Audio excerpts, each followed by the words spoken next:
വെടിനിർത്തൽ കരാർ ലംഘിച്ച് ഗസയിൽ 3 ഫലസ്തീനികളെ കൂടി ഇസ്രായേൽ സേന വെടിവെച്ചു കൊന്നു. ഗസയിലേക്ക് കൂടുതൽ സഹായത്തിനും ഇസ്രായേലിന്റെ വിലക്ക് തുടരുകയാണ്. ഞായറാഴ്ച റഫ അതിർത്തി തുറക്കുമെന്ന് ഇസ്രായേൽ വിദേശകാര്യമന്ത്രി അറിയിച്ചു. ഗസയിൽ യുദ്ധം പുനരാരംഭിക്കാൻ മടിക്കില്ല എന്ന ഇസ്രായേലിന്റെയും അമേരിക്കയുടെയും ഭീഷണിക്കിടെ ബന്ദികളുടെ മൃതദേഹങ്ങൾ പരമാവധി വേഗത്തിൽ കൈമാറുമെന്ന് ഹമാസ് അറിയിച്ചു. വെടിനിർത്തൽ ധാരണ ഹമാസ് ലംഘിച്ചാൽ യുദ്ധം വീണ്ടും തുടങ്ങാൻ ഇസ്രായേലിന് അനുമതി നൽകുന്നത് പരിഗണിക്കുമെന്ന് US പ്രസിഡന്റ് ഡൊണാൾഡ് ട്രംപ് പറഞ്ഞു. ഇനി 19 മൃതദേഹങ്ങൾ കൂടിയാണ് കൈമാറേണ്ടത്. ഇസ്രായേൽ കൈമാറിയ 45 ഫലസ്തീനികളുടെ മൃതദേഹങ്ങളിൽ പലതും വികൃതമാക്കപ്പെട്ട നിലയിലാണ്. MCA നാസർ ദുബൈയിൽ നിന്ന് വിവരങ്ങൾ നൽകാനായി ചേരുന്നുണ്ട്. നാസർ, ഇപ്പോൾ വീണ്ടും അമേരിക്കയുടെ ഭാഗത്ത് നിന്ന് ഭീഷണി ഉണ്ടായിട്ടുണ്ട്. കരാർ ഹമാസ് ലംഘിക്കുകയാണെങ്കിൽ വീണ്ടും ഒരു യുദ്ധത്തിലേക്ക് പോകാൻ മടിക്കില്ല എന്ന് തന്നെയായിരുന്നു ഇസ്രായേലിന്റെയും അതുപോലെ തന്നെ അമേരിക്കയുടെയും പ്രതികരണം. നിലവിലിപ്പോൾ മൃതദേഹ കൈമാറ്റമൊക്കെ നടക്കുന്നുണ്ട്. ഇനിയിപ്പോൾ എത്ര മൃതദേഹങ്ങൾ കൈമാറാൻ ബാക്കിയുണ്ട്? എന്താണ് ഹമാസ് പറയുന്നത്? ഇതിൽ ഏറ്റവും പ്രധാനപ്പെട്ട ഒരു വ്യവസ്ഥയുടെ ഭാഗമായിട്ട് 20 ജീവനോടെയുള്ള ബന്ദികളെ കൈമാറാൻ അത് പൂർണ്ണമായി തന്നെ ഹമാസ് അംഗീകരിച്ചു. അതോടൊപ്പം തന്നെ ഈ കരാറിന്റെ ഭാഗമായി തന്നെ വ്യക്തമാക്കിയിരുന്നു അതിന് സമയക്രമം എടുക്കും. കൃത്യമായിട്ടുള്ള ഒരു സമയത്തിനുള്ളിൽ ഈ മൃതദേഹങ്ങൾ കൈമാറണമെന്ന് കരാറിൽ രേഖപ്പെടുത്തിയിട്ടില്ല. പരമാവധി എളുപ്പത്തിൽ സാധ്യമാവുന്ന അത്ര നേരത്തെ തന്നെ ഈ മൃതദേഹം കൈമാറുക എന്നതാണ് കരാറിന്റെ ഭാഗമായിട്ടുള്ളത്.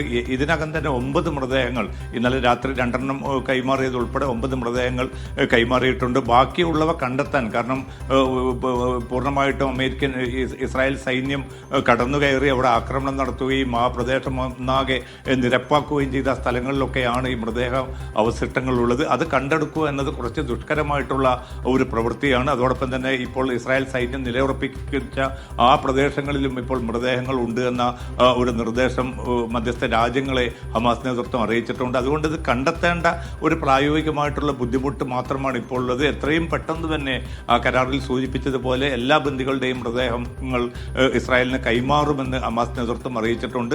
മധ്യസ്ഥ രാജ്യങ്ങളും ഇക്കാര്യം ഇന്നലെ ട്രംപിനെ നേരിട്ട് തന്നെ അറിയിച്ചു. അതിന്റെ അടിസ്ഥാനത്തിലാണ് ട്രംപിന്റെ ഒരു പ്രതികരണം വന്നത്. ഇത് കണ്ടെടുക്കുക എന്നത് അത്ര എളുപ്പമുള്ള കാര്യമല്ല, വളരെ വളരെ ദുഷ്കരമാണ്. പിന്നെ പല പ്രക്രിയകളിലൂടെ തന്നെ ഇത് കടന്നു പോകണം.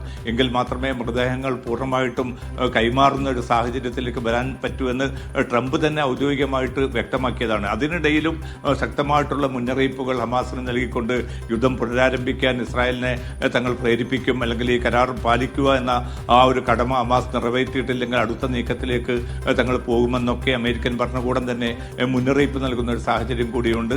ഈ മൃതദേഹങ്ങൾ കണ്ടെത്തുന്നതിന് വേണ്ടിയിട്ട് മധ്യസ്ഥ രാജ്യങ്ങളുടെ സഹായവും ഹമാസ് ആവശ്യപ്പെട്ടിരുന്നു. ഇതിന്റെ അടിസ്ഥാനത്തിൽ അല്പം മുമ്പ് 15-അംഗ തുർക്കിയിൽ നിന്നുള്ള രക്ഷാദൗത്യ സംഘം ഉപകരണങ്ങളുമായിട്ട് എത്തിയെങ്കിലും അവരെ ഒരിക്കലും തന്നെ ഗസയിലേക്ക് കയറ്റിവിടില്ല എന്നൊരു തീരുമാനത്തിലാണ് ഇപ്പോൾ അല്പം മുമ്പ് ഇസ്രായേൽ എത്തിച്ചേർന്നിരിക്കുന്നത്. കാരണം അത് ഗസയിലെ ഹമാസിനെ തന്നെ കണ്ടെത്താവുന്ന ഒരു കാര്യമാണ്. അതിന് ഈ തുർക്കിയിൽ നിന്നുള്ള സംഘം വരേണ്ട ആവശ്യമില്ല എന്ന് പറഞ്ഞുകൊണ്ട് ഈ പ്രക്രിയ അനിശ്ചിതമായിട്ട് നീട്ടിക്കൊണ്ടുപോകുന്ന ഒരു കാര്യം ഒരു ഭാഗത്ത് നടക്കുന്നു. അതോടൊപ്പം തന്നെയാണ് തുടർച്ചയായിട്ടുള്ള ആക്രമണങ്ങൾ. ഇന്നിപ്പോൾ 3 ഫലസ്തീനികളാണ് കൊല്ലപ്പെട്ടിരിക്കുന്നത് വെടിയേറ്റ്. കാരണം ഈ വെടിനിർത്തൽ കരാറുള്ളപ്പോൾ അത് അതിനെ ലംഘിച്ചുകൊണ്ടുള്ള ഇസ്രായേൽ നടപടികളെ പോലും അമേരിക്ക വിമർശിക്കുന്നില്ല. അതോടൊപ്പം തന്നെ ഗസയിലേക്ക് കൂടുതൽ ഭക്ഷ്യവസ്തുക്കളും സഹായവും എത്തിക്കണം. ഏതാണ്ട് നിത്യം 600 ട്രക്കുകൾ ഇതിനായിട്ട് അനുവദിക്കണമെന്ന് കരാറിൽ പറഞ്ഞിരുന്നു. പക്ഷെ അത് നടപ്പാക്കാനുള്ള ഒരു നിർദ്ദേശവും അമേരിക്കയുടെ ഭാഗത്തു നിന്നും ഉണ്ടാവുന്നില്ല.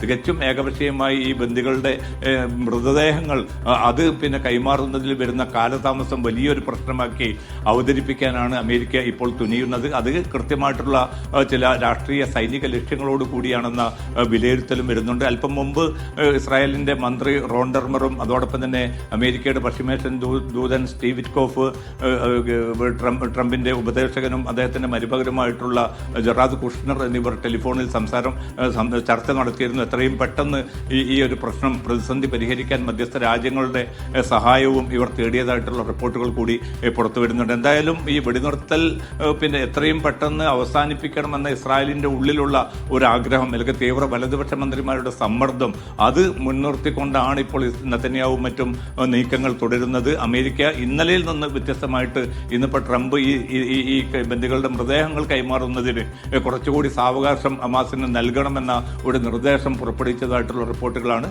ഏറ്റവും അവസാനം ലഭ്യമാവുന്നത്. അമൃത.